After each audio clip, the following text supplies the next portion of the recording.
All right, we are back again with another camera test. Today we are comparing the Galaxy S24 Ultra to the iPhone 16 Pro/Pro Max because, well, they have the same camera system. So we're gonna get that out of the way. Right now we're shooting at 4K 30 on the front-facing cameras here, and we just got some good mix of brightness coming from the sun in front of me and in the background. And I would love to know your thoughts about the audio and video quality of the front-facing camera here. But without any further delay, let's get into some pictures and see what these two are capable of. All right, so with the iPhone 16 Pro, we have a 48 megapixel main sensor, and in auto mode, we're spitting out by default 24 megapixel photos. Now with the S24 Ultra, we have a 200 megapixel sensor on the main camera, and in auto mode for that, by default out of the box, you're getting 12 megapixel photos, but you do have a 50 megapixel and a 200 megapixel option, but we'll explore the max resolution options later in the video. And honestly, these two main smartphone cameras are super consistent in daylight photos. Like, they look very similar in some aspects, though the iPhone does keep to its more contrasted look in comparison to the S24 Ultra. But another thing I've noticed is that the S24 Ultra does have a little more saturation on the photos out of the box than the iPhone does. Now that's going to come down to personal preference. Do you like contrast? Do you like saturation? It depends on which one you're going to pick, but let's dive in a little deeper here. Obviously, we're talking about auto mode between these two, and they both have their respective pro modes, and that's a whole nother video. If you want to see that, leave a thumbs up. But I think that the sharpness between these two devices is pretty on point with one another. There's not a huge difference there. There are some situations where I found that the colors were more accurate on the S24 Ultra, like this sign right here, where the red was actually that very light faded color that you see coming from the S24 Ultra. There's also a much warmer temperature when it comes to the photos from the iPhone, and to me that was more true to life in this situation. The Ultra just tends to lean towards the cooler temperatures, as you can see in some of these demos. Not really a good thing or a bad thing, kind of a personal preference. Now you may see this photo and think, well, the iPhone is definitely way cooler in temperature, that white balance is just off. Well, in fact, it was more closer to the real life situation, whereas the S24 Ultra just kind of was a little too warm. I definitely think though that the iPhone managed the highlights a little better here on this photo, whereas on the next photo, I think the S24 Ultra did a little better on that pole. Is there a clear winner here? I don't personally think so. I think both of these do exceptional when it comes to photography off their main sensors.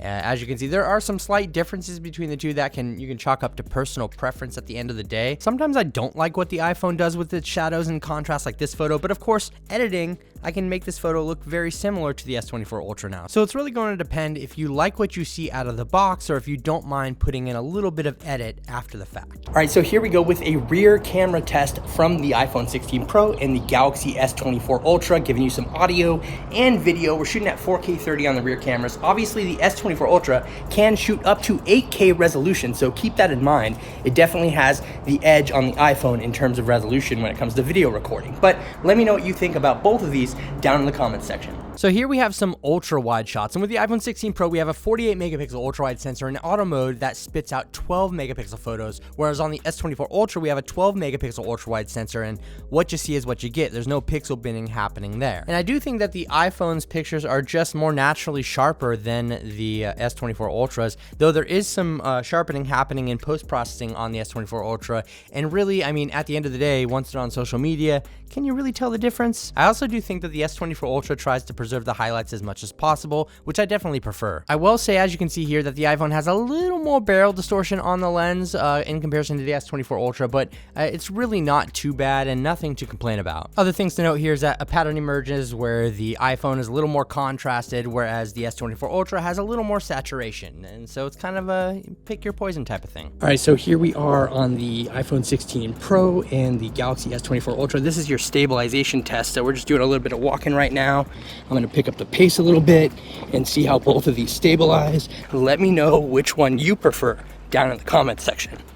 When it comes to macro photography on both of these cameras, I will say that the iPhone really shines here. Not only can I get closer to objects and focus easier, but the clarity is just jarring between the two, like the difference. It's just the iPhone photos are just so much more crisp than the ones coming off the S24 Ultra, but obviously that has to do with the pixel binning from a 48 megapixel sensor down to a 12 megapixel photo for your macro photography versus the S24 Ultra just having a 12 megapixel sensor to deliver those photos. But honestly, some of them off the S24 Ultra are just bad in comparison. And some of these differences, not even social media compression will save. Like, you can just definitely tell that there's a lower resolution on some of the details here from the S24 Ultra. Real quick though, let me tell you about this video's sponsor, Torras, and their new O-Stand 360 spin case, along with their Glasgow X screen protector. The O-Stand 360 spin combines a regular case, a phone stand, a MagSafe back, and a finger ring into one protective package.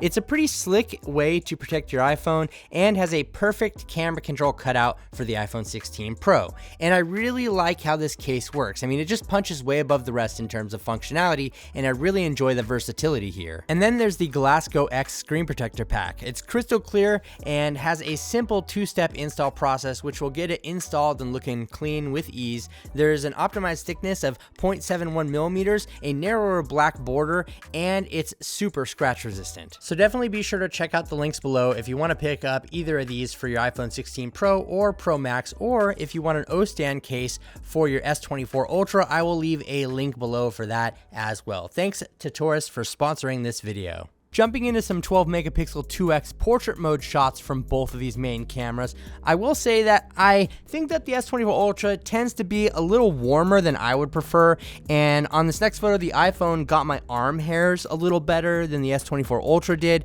and then I do prefer the focus roll off of the iPhone in this longer, like, full body shot. Flipping the camera around to some selfie portrait mode shots, I think the background blur on the iPhone just looks way too artificial in comparison to the S24 Ultra. It's just got a much more natural look. And speaking of those 12 megapixel front facing cameras, I think that the S24 Ultra has noticeably sharper photos, especially in low light. As you can see here, it just did better than the iPhone. All right, so here we are using the rear ultra wide cameras on the S24 Ultra and the iPhone 16 Pro, and I'd love to know what you think about the quality down in the comment section. We're shooting at 4K 30, but one thing to remember with the photos is that the S24 Ultra has the ability to output 50 megapixel and 200 megapixel photos off the main sensor, whereas the iPhone 16 Pro only has the ability to output up to 48 megapixels. So keep that in mind. We'll check out full resolution photos in a little bit. Stay tuned and let me know what you think. When it comes to 5x telephoto shots, the iPhone suffers in the same place that the S24 Ultra did when it came to macro photography. See, the iPhone only has a 12 megapixel 5x telephoto lens, and it kind of shows in the details here, whereas the S24 Ultra has a 50 megapixel 5x telephoto lens that bends down to a 12 megapixel photo, so you're getting much higher quality photos, much crisper ones in my opinion. And if you really like to digitally zoom, we have a regular 5x telephoto shot from both cameras here, but I zoomed in digitally 25x on both cameras. That's the iPhone's limitation. Then we have Samsung's limitation of 100x digital zoom, which it doesn't look fantastic, but you have it if you want it, and I guess having those options is what it's all about, right? And here's another example, 25x digital zoom, and then we bump it all the way up to 100x on the Galaxy S24 Ultra. Now the thing is, the iPhone 16 Pro has a 2x optical quality zoom off the main sensor, whereas the S24 Ultra has a 3x dedicated camera, so we're going to be matching up the iPhone digitally to what the S24 Ultra can do, just to see if there's a big difference between the two. And of course, let me know your thoughts down in the comment section. This one's going to be tough because the S24 Ultra does have a dedicated 10 megapixel 3x optical zoom camera on it, but the iPhone 16 Pro has that 48 megapixel camera that is getting optical clarity up to 2x, and then we're digitally zooming 1x on top of that. So this is a really close call right here. I would love to know what you think though. Now here we go with some 4K video demos from the main rear cameras off of both of these. 4K 30 frames per second. I think that the S24 Ultra definitely oversaturates things a little bit for me. I tend to lean towards preferring the iPhone footage in these instances here. I'd love to know your comments though down below what you think about the quality in video between these two. But as I did mention before, the S24 Ultra has the ability to shoot up to 8K at 30 frames per second. So that is a big jump in resolution. And I don't know, what do you think? Do you care about having 8K video? Is that important to you, or is 4K enough? So when it comes to the difference between the full resolution photos off these cameras, we have 48 megapixel photos off the iPhone 16 Pro and 200 megapixel photos off the S24 Ultra. And if you pixel peep, I think you can see maybe a tiny difference in clarity on the S24 Ultra here, just a little clearer, but I don't think it's that big of a difference, at least not the difference in megapixels here. So I don't know. I'd love to know your thoughts though down in the comments section. When it comes to slow motion video, the good news is both of these shoot 4K at 120 frames per second, and they both look really, really good. I was just super impressed by looking at both of these playback.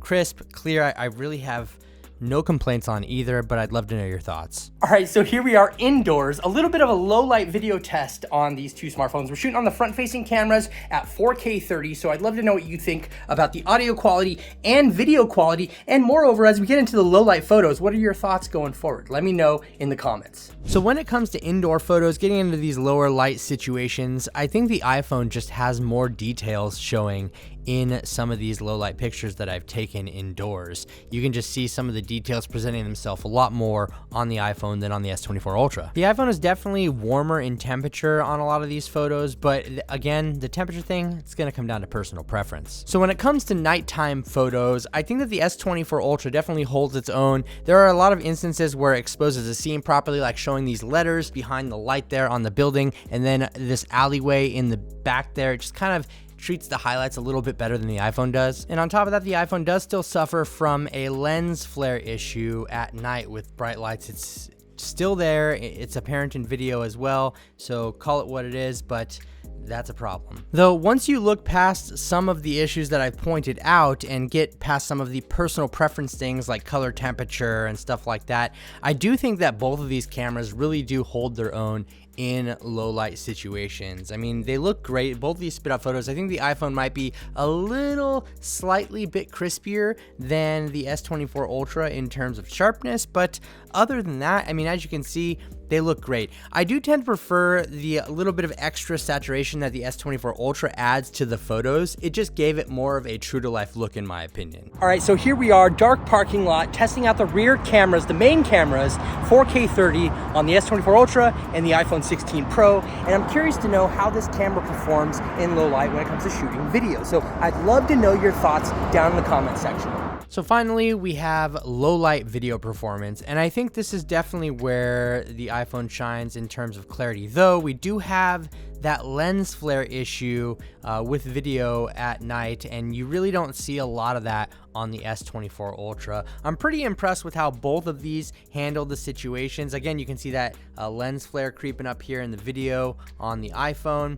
Just a problem that it's had.